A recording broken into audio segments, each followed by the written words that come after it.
And I think that was a real eye-opener for me to see what was actually possible, because I don't think if I had not have been exposed to that, I don't think, my life would have been different. I think that was a real trigger as well, is seeing just what is possible if you set your mind to it, that you set your own limits, really. So yeah, I was probably thinking, well, if they can do it, I can do it. You're listening to Property Investor Tales, Stories from the Front Yard. Here's your host, Tabitha Bright. Hello and welcome to Property Investor Tales, Stories from the Front Yard, where I get to speak with property investors from around Australia about their investing journey. My name is Tabitha Bright and I'm the head of coaching here at Positive Real Estate, where we help people build wealth through property.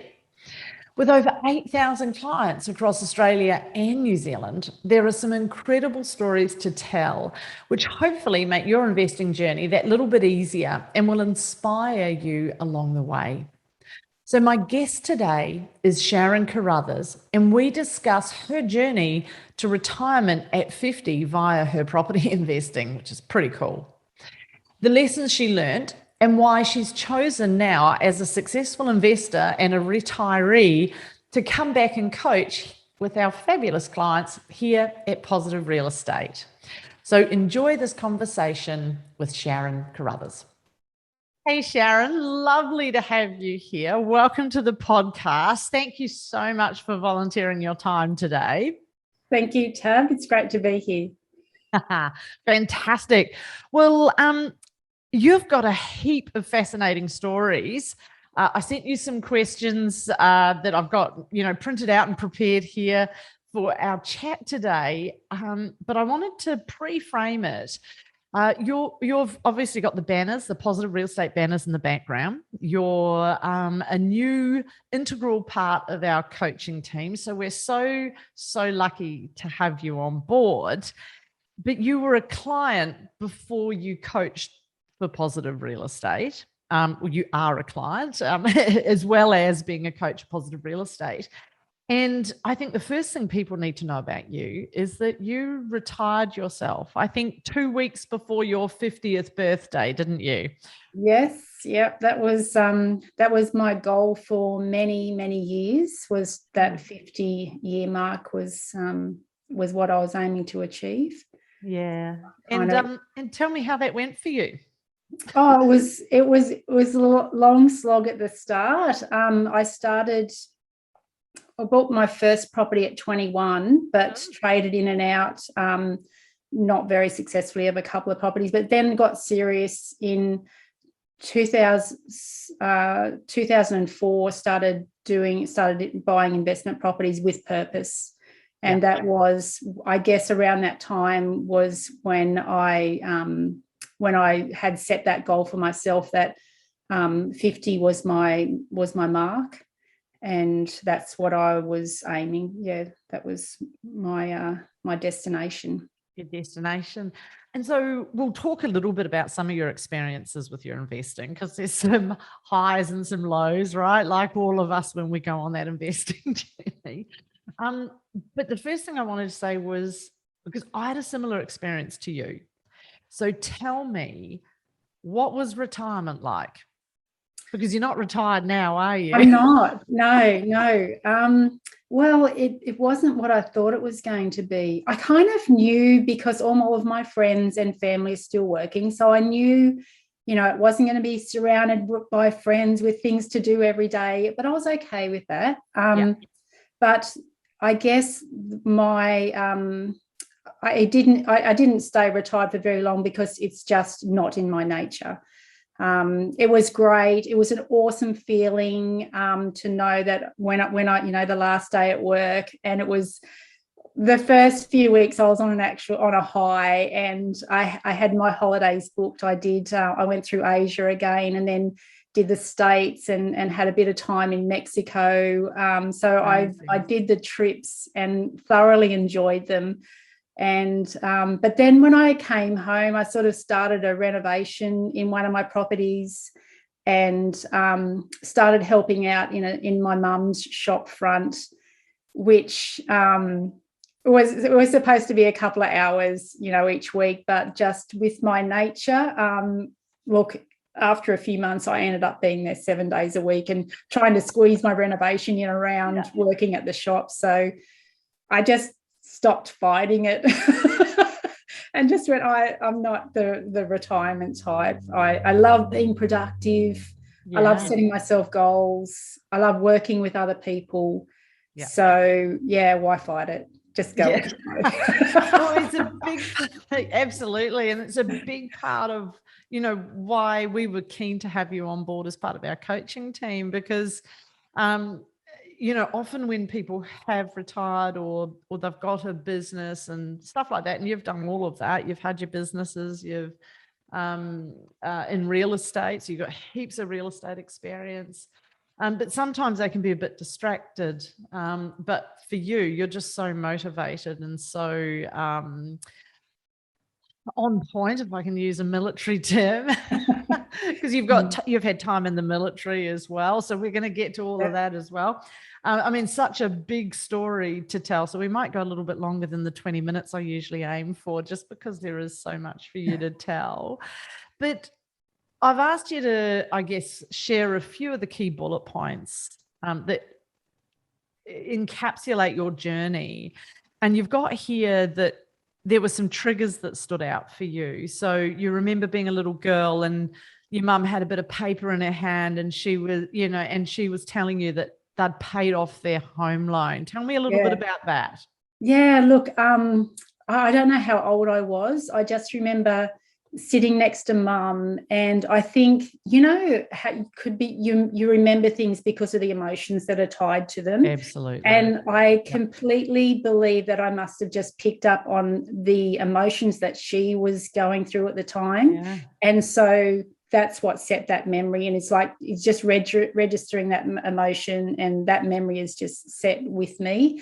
And when because through my years of investing, some people have asked me, why do I do it?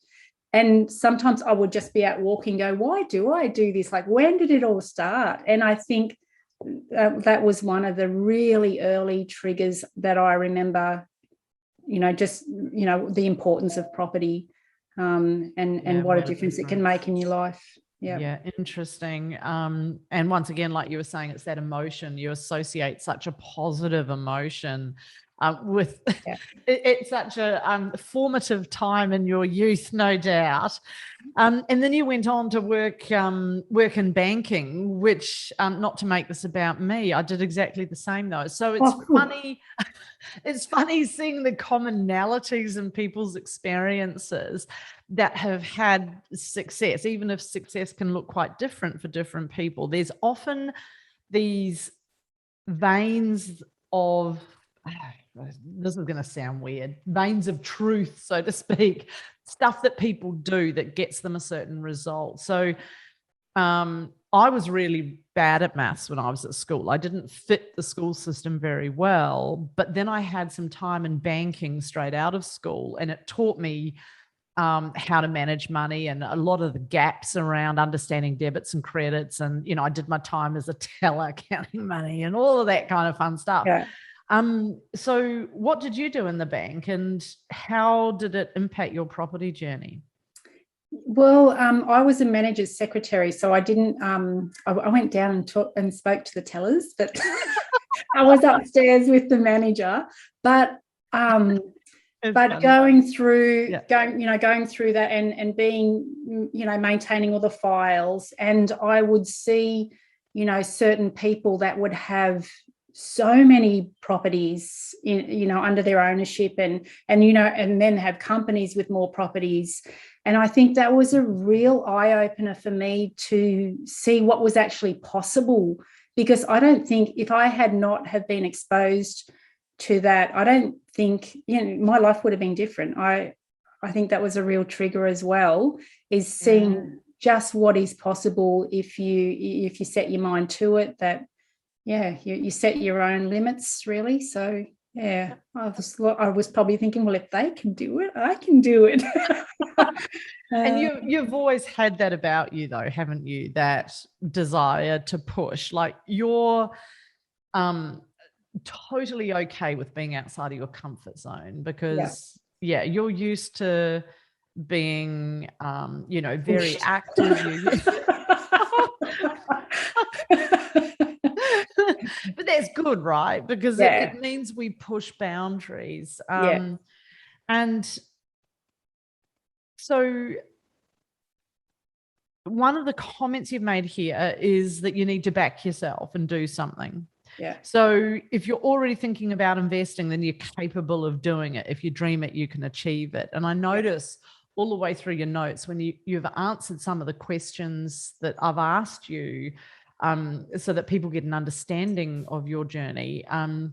You are very positive in, no pun intended, in your thinking. And that's also a commonality, right? It's that thing where a lot of the people that achieve success, whether they're positive now because they've had success or whether they told themselves certain stories, it seems to me like you've always had that I'm going to do it or I'm going to find out how I can do it mentality. Would that be correct? Yeah. I often, I do acknowledge resistance when I'm going to do something. I can acknowledge the resistance there, and I do label it. Okay, I'm pushing myself out of my comfort zone, and that's okay.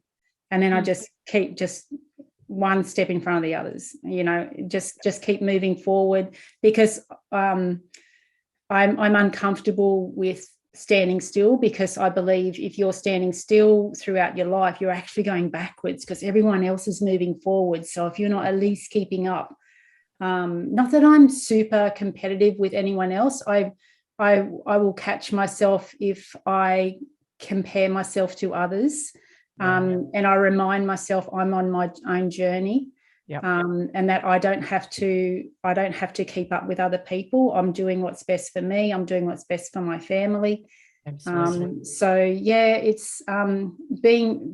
being pushed. I guess that's a bit of growing up with brothers. You never let them win. And also going into the military was so good. Like, to join the military at 18. And they don't take no for an answer back then. So I was, in with a lot of males as well. So I was used to having to keep up with the boys and prove myself their equal. So I guess I've just carried on that way. Like I don't shy away from challenges too often. That's awesome. Yeah. And I like what you've said here. If I don't do this, I can pretty much predict my future. You take a look around and you think, if nothing changes, this is how it's always going to be. Yeah. Just do it. And that is 100%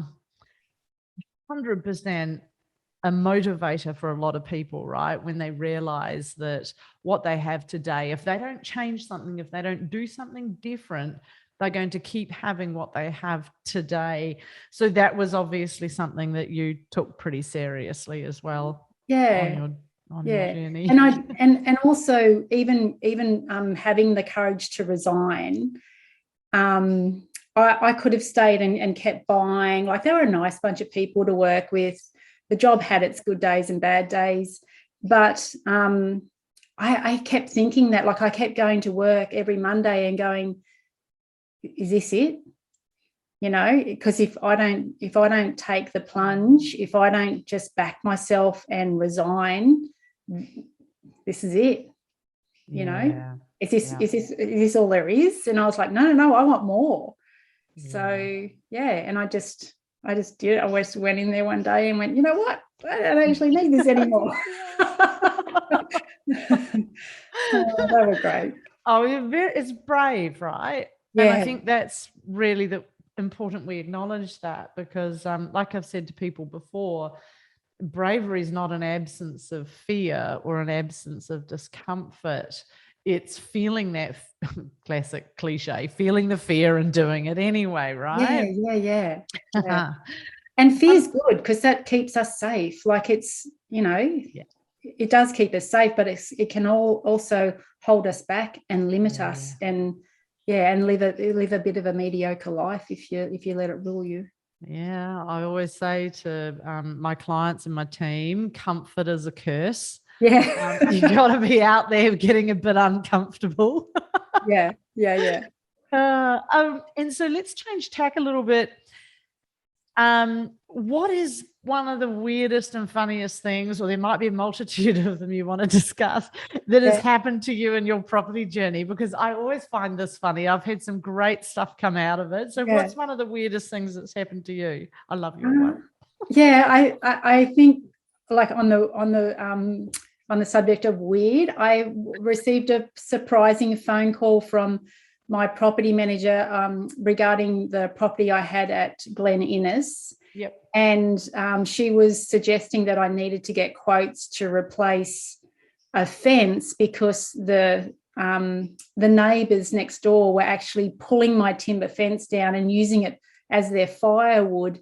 And that let the sheep from the neighbouring farm into the yard of my rental property, and the tenants were not overly comfortable with that. And I was like, what? Do people really do this? They're burning my fence to keep warm. And I was like, I remember laughing, going, that saying, buying the wrong side of the railway track. Well, I literally did this at Glen Innes. I bought the wrong side of the railway track. And anyway, you live and you learn.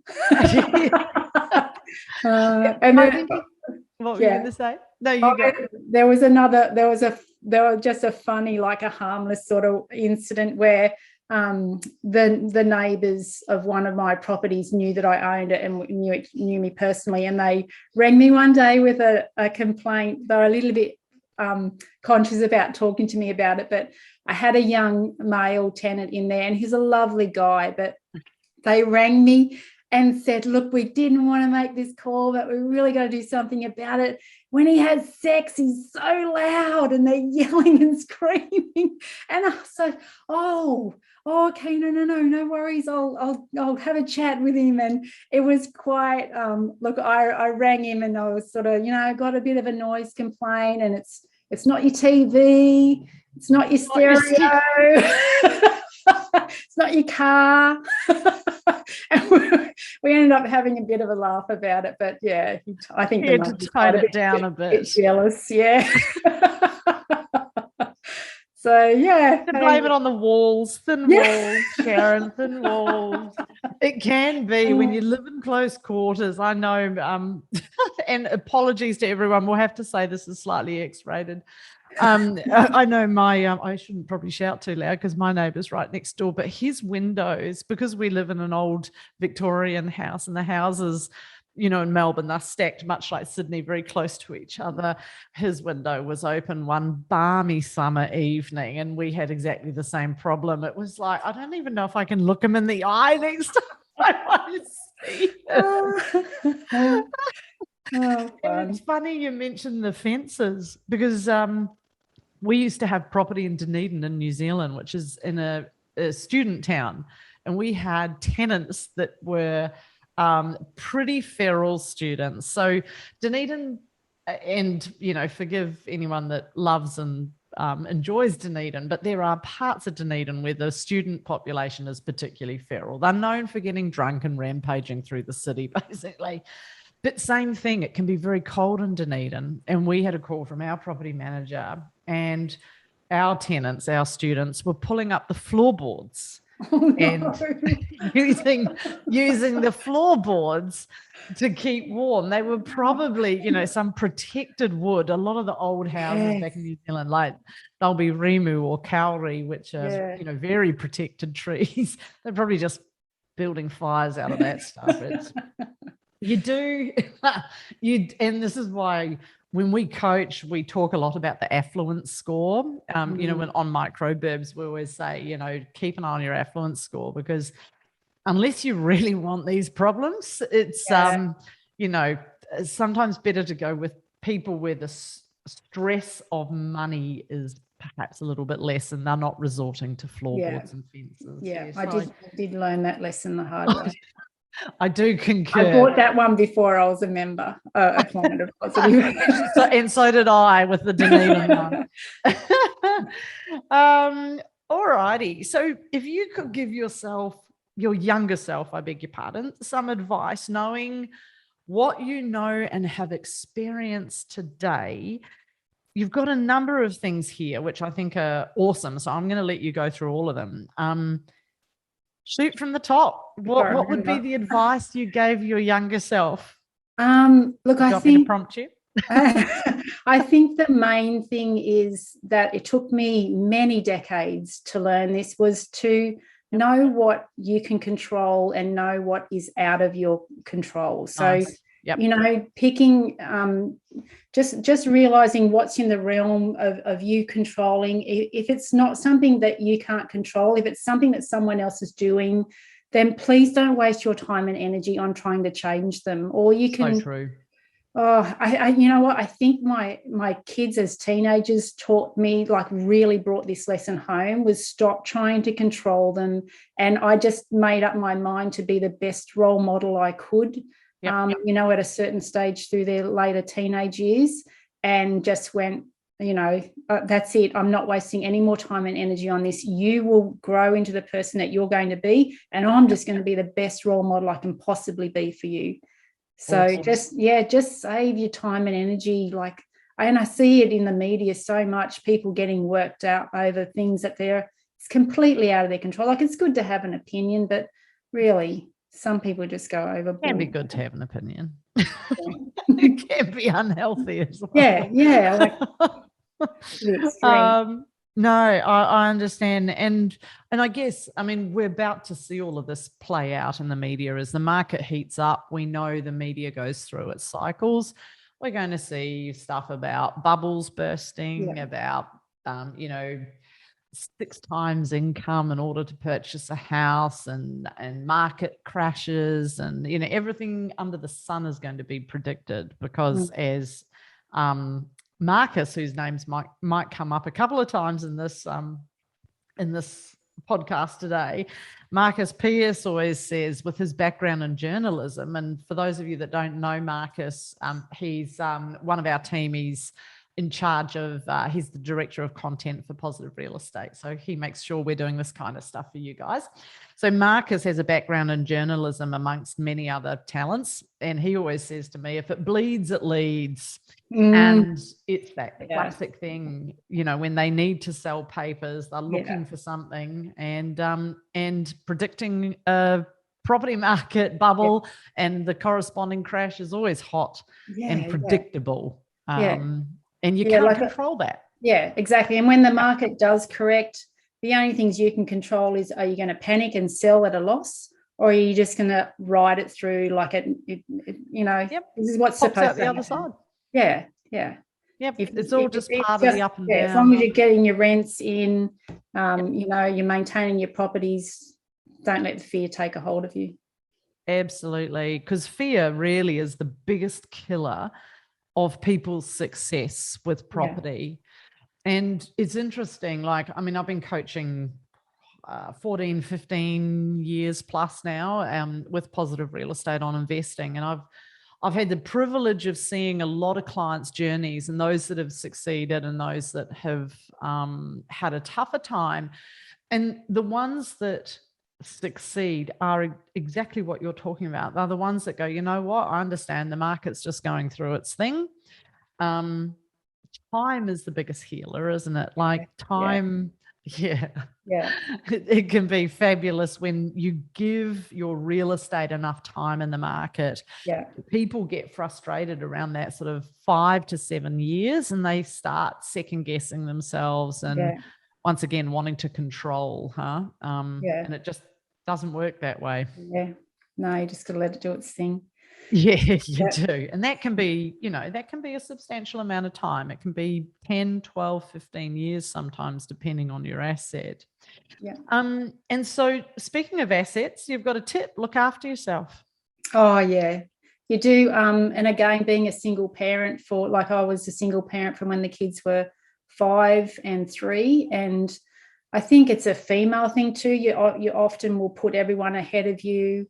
and being a single parent, like the kids always came first. But then I got to an actual point where I think it might have been when I got sick, it might have been when I had pneumonia, and I realized the kids were quite young, and I realized that if I didn't look after myself, I can't look after these two children. So I made it started on a bit of a mental transition of putting myself first so that I can look after everyone else.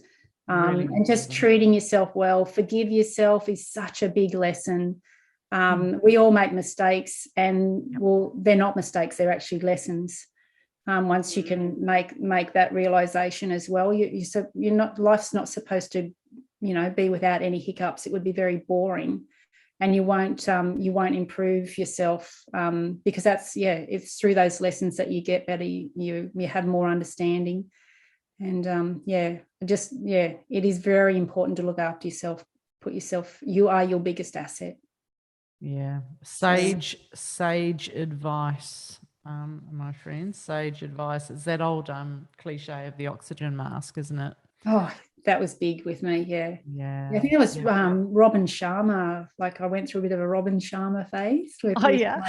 And he was big on that. The monk who sold his Ferrari, that had a huge impact on me, that book. It's a good one. And it's interesting. It's even with the coaching team here, the team, as you know, they work often long hours. They're often giving a lot of energy and spending a lot of time with clients and so forth to get a great result. And one of the key things as their manager I have to do is to make sure that people actually look after themselves. It's quite interesting. I don't have the problem of needing to bring out a stick with people. It's not the problem with the coaching team. Everyone's very self-motivated. I think that's who positive attract.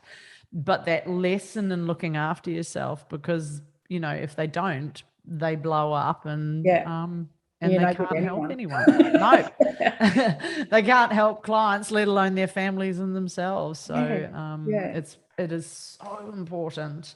You've got a wee note here that your lesson in that is that life happens for you, not to you.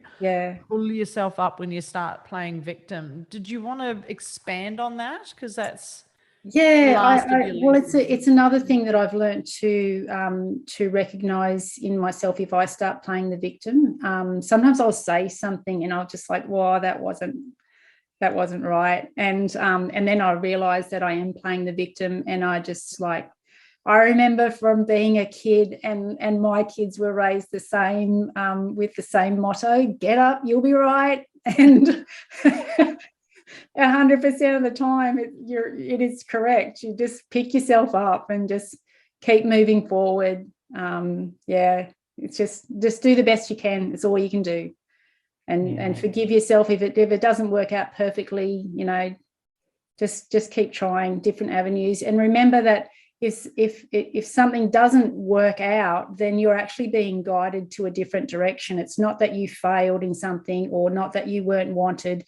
You're actually being directed in a different direction. So take that, take that and just go, all right, that's not what I'm supposed to do. That's maybe not who I'm supposed to be with, but just trust that you are being guided all the time.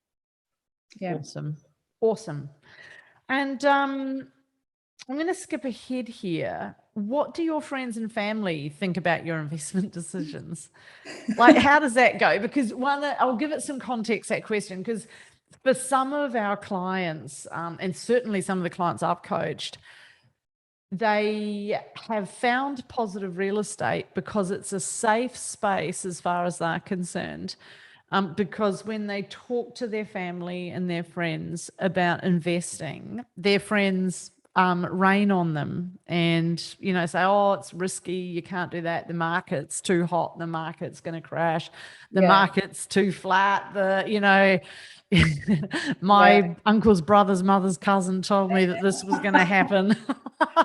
And so they find it very hard outside of positive real estate to be able to talk about it. Is that something that you have a commonality with, or? Completely. Yeah. Look, I don't talk to my family much at all about my investing habits. They don't understand.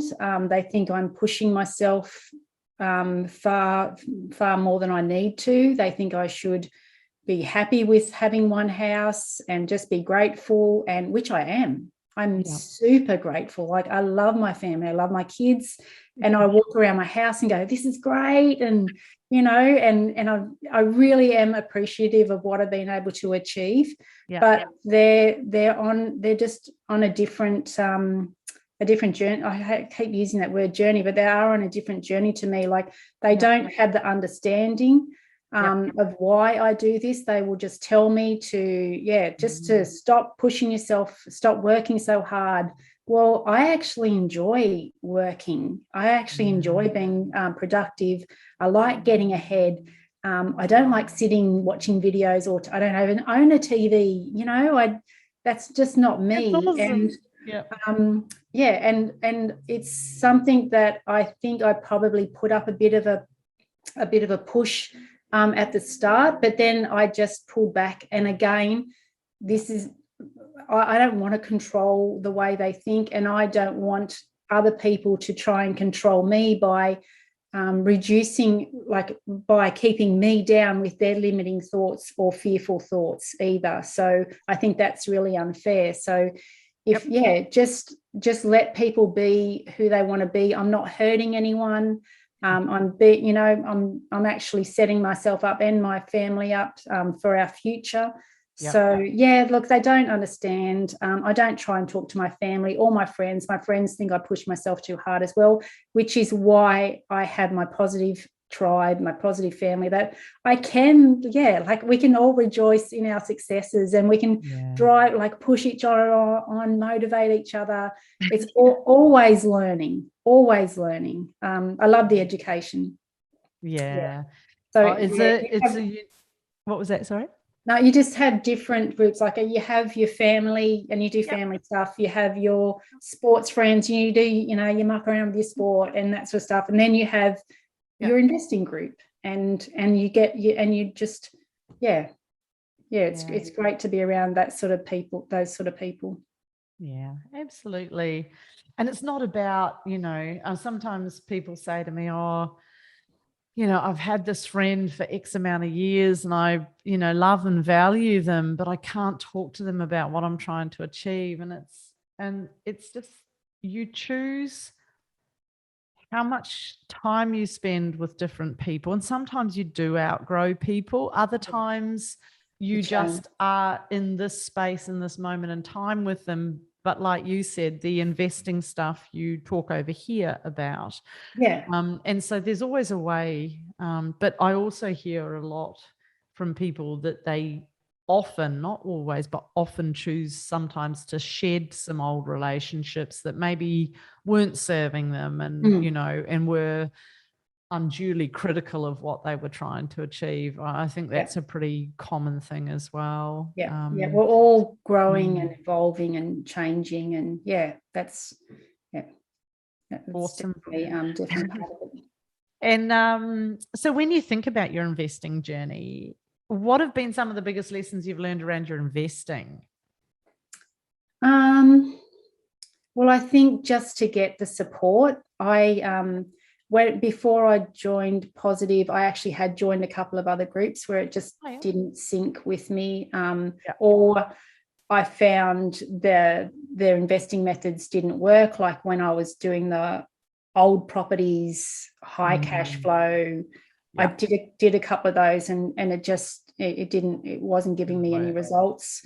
So I did join other groups before I found Positive, but just having that support. Look, when I was trying to do it on my own, my inbox was nuts. I was trying to subscribe to every newsletter. I had FOMO of missing out on information. I was like, I've got to read that one. I've got to read that one. And just trying to be an expert on every aspect of property investing, where you can't do it. You can try, but it's so much easier to get the support of people from their area of expertise, and just be guided along when you need to, with their resources, with their experience, and with their knowledge. So yeah, it was tough trying to do it on my own. I did it. I got to a certain level, but then I spent a lot of time being in positive. After I've improved my education, I have had to spend some time and some money trading out of those poorer investments and reinvesting into better quality properties in better class locations. Of property. Yeah. Interesting. Don't burn my fences. They're so funny. And isn't it funny that it seems to be like it's something both you and I have experienced? That's what I find so random. Like, who pulls up floorboards and in fences? Well, I mean, it's awful when you think about it. If people are that desperate that they're doing that to keep warm. I mean, that's a whole nother conversation. But we'll put that one aside. And you've said listen to your gut. So obviously, from what I'm hearing from you, you are quite intuitive about what works for you. Not everyone's comfortable in that space. Some people are more facts and data driven. Head rather than heart, I'd say. You seem to have a very good mix of both. Yeah, you know when you need to use your head for your numbers and crunching stuff, but you're also quite heavily heart based. So, are there any examples where you've listened to your gut, or it's? Oh, look, it can almost be. You didn't listen to your gut. Yeah, look, it can almost be a daily thing, can't it? And sometimes I'll still make decisions, and within 30 seconds, I'm like, oh, that wasn't right, and and probably again because I'm trying to please other people, and then my intuition kicks in and go, no, that's not the right thing to do. So, I can't. It's almost a daily thing where you just have to learn to trust, and I think it comes with age too. Just stopping. I think your intuition can kick in as you get older, and you stop worrying about what other people think of you so much. Stop worrying about being judged by other people, because then you can hear your own thoughts clearer. So it's just I feel like it's a maturity thing, but it's funny. We were talking before, and before we started recording, we were laughing because we were talking about being young and how somebody had said to you, wouldn't it be great to be 20 again or 25? And I'd had somebody say a similar thing to me, and I was just like, no, really? Seriously? I appreciate slightly less sore knees, and I know you've got a back issue. You probably don't want the back issue, but other than that, I would not trade my age for anything. I love it. I'm 52. I own it. I'm proud. Soon to turn 53. I'm excited by that, and I love what happens in here as you start to acquire more experience. It is. I'm very comfortable where I am. And once you do drop that fear of being judged, and just be yourself, because then you will attract the people around you that do like you for who you are. So and it's not like this facade that you're wasting energy keeping up all the time. So on that whole gut vibe, like fear-based stuff, what would you say to somebody watching this video that is thinking of building a portfolio? They're wanting to do it, they're keen to get started, but they're really scared about making a wrong decision. What would you say to them about that? Well, the first thing is the only way to get rid of fear is through knowledge. So, but being this, a really smart person, not using that knowledge and putting it into action, that's an absolute waste. So sometimes, not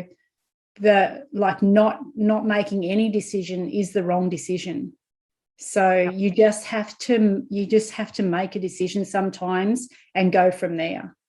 So, if you can get educated, get the knowledge to help remove the fear, to have the confidence in your decisions that you're making, and just make a decision, because not moving forward is actually going backwards. Yeah, I think one of the big gurus, Anthony Robbins. Oh, yeah. I remember seeing him speak, and he said, and this has always stuck with me, he said to me, or not to me, but to the 5,000 people that were there, to me personally. Tab, he said, Tab. I know it was just for me. he said that the agony is in the indecision. Once you've made the decision, you're fine. But the agony is in the should I, will I, can I, won't I? How true is that? So true. So I guess we'd say to the people that are scared, get started. Just do it. Yeah. Listen to your fear, so you're making quality decisions and you're asking good questions. But step into it, step into the discomfort. Yes. Yeah. And okay, so tell me share the details of your first deal. Very first property I bought. Yep. Was we were 21. We were engaged. We were madly in love, I think. Still at that age, yeah. But yeah, we bought, we were in the Defence Force, so we didn't buy the correct sort of property for that career path, because we moved around a lot. We bought a property that required a lot of maintenance. It was a workers' class Federation cottage in East Maitland. It was beautiful, and that was just a reflection. It was a reflection of where I was in my relationship. I was so in love. This house was beautiful. It was just like, oh, look at me, my life's the white perfect. picket fence. It was awesome. We renovated it. We had a great time. But we were not even in there 2 years, I think, and we got posted, and sort of fear. We didn't know about or have the confidence in renting a house like that out. We sold it at a loss. Because we were moving every 18 months to 2 years with postings, with one of us being posted somewhere in the Defence Force. Loved it. But yeah, we should have bought. You don't know at that age, but we should have bought sort of something that we could have held on to without fear of, but then that constant maintenance that those sort of houses the garden getting away on you and all of that all the timber, and it was awesome. It was a beautiful little place. But yeah. And so I guess is my final question for you today, what did you learn from that experience? And regarding the biggest mistake or lesson that you've had in your investing, how did you rationalize that? What did you get out of it? Having to look, it's just that I didn't have the knowledge at the time. I'm in such a better place now. I don't kick myself for it. It was like I was doing the best that I could at the time with the knowledge that I had. 100%. That's just, that was just part of my learning. Yep.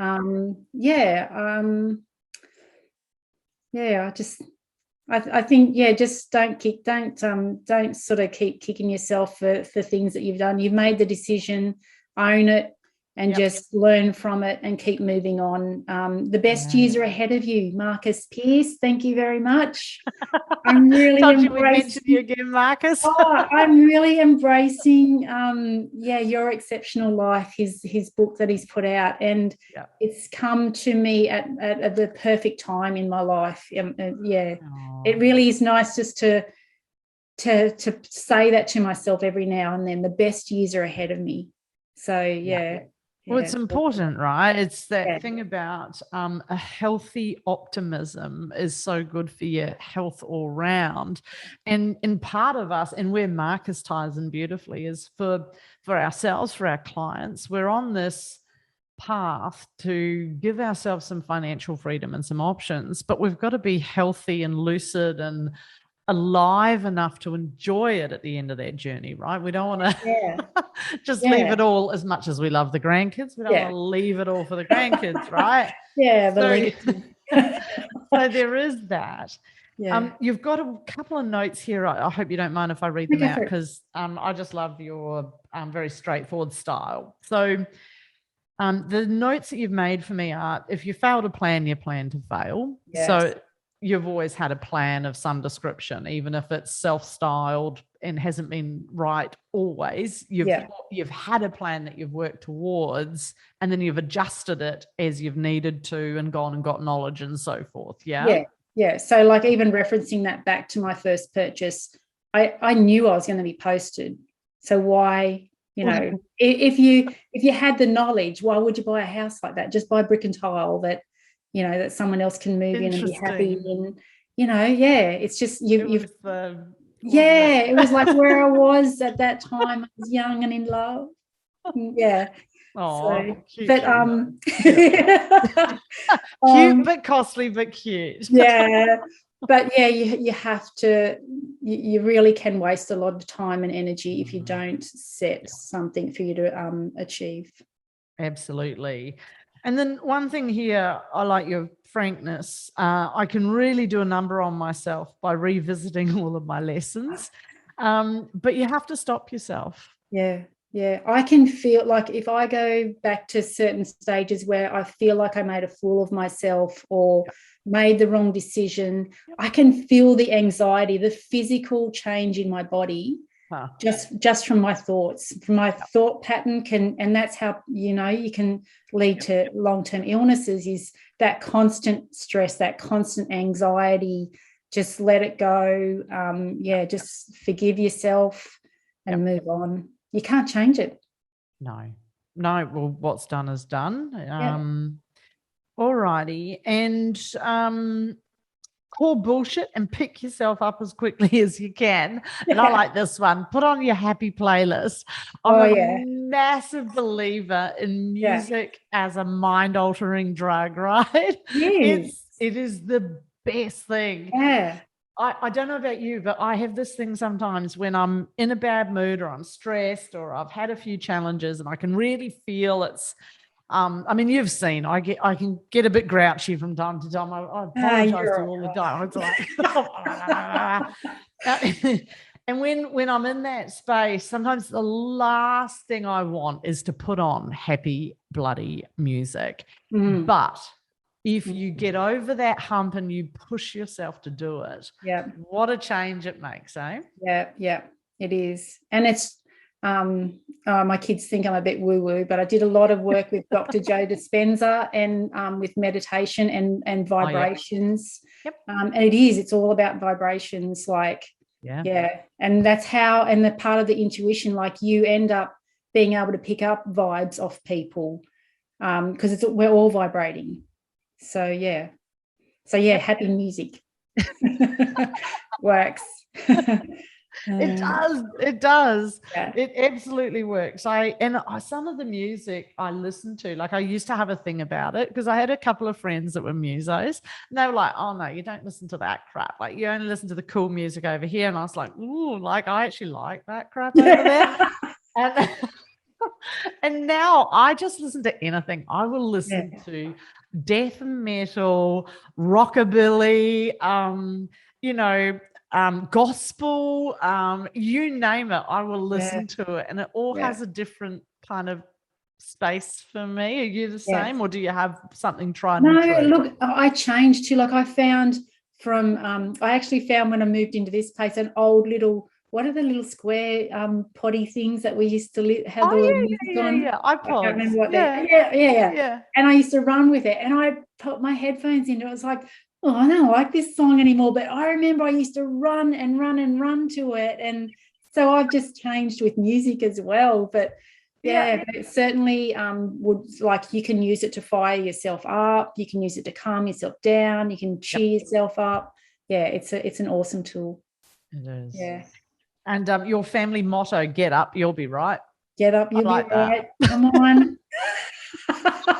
It's the hard ass part of me. It's like, oh, come on, get up, you'll be right. Yeah. It still makes me picture my kids being little and it's like, come on, get up. And I think, we'll end with Marcus one more time. Your best years are ahead of you. So true. Yeah. Absolutely. Yeah. Awesome. Any last snippets? No, look, just do the best you can. Daily 1% improvements. That's another big realization that had an effect on me. Just 1% improvements each day. Yep. Everyone can do that. That's achievable. Absolutely. It's consistency, isn't it? Consistency is key. Yep. Cool. Getting out of your comfort zone, consistency, trust your gut, get a good tribe support around you. Yep. Yeah, that's it. Awesome. We've done it. That's what you got to do. Thank you so much. Another comfort zone thing ticked off. Awesome. So Sharen Carruthers, thank you so much for being here today. Really appreciated it. An awesome chat. All the best, my friend, and we'll say sayonara. Ciao. Thank you. Bye. Hey, thanks for listening to Property Investor Tales. Remember to subscribe so you get notified every time a new episode drops. As you can guess, I love hearing people's property investor tales. So if you'd like to share yours, then please get in touch with me via email at propertyinvestortales@positivementor.com.au. We would also love your feedback, and I would appreciate a 5-star review over on Apple Podcasts or Spotify. Remember, you can watch all of these podcasts over on YouTube at Positive Mentor or at positivementor.com.au. Until then, take care, happy investing, and bye for now.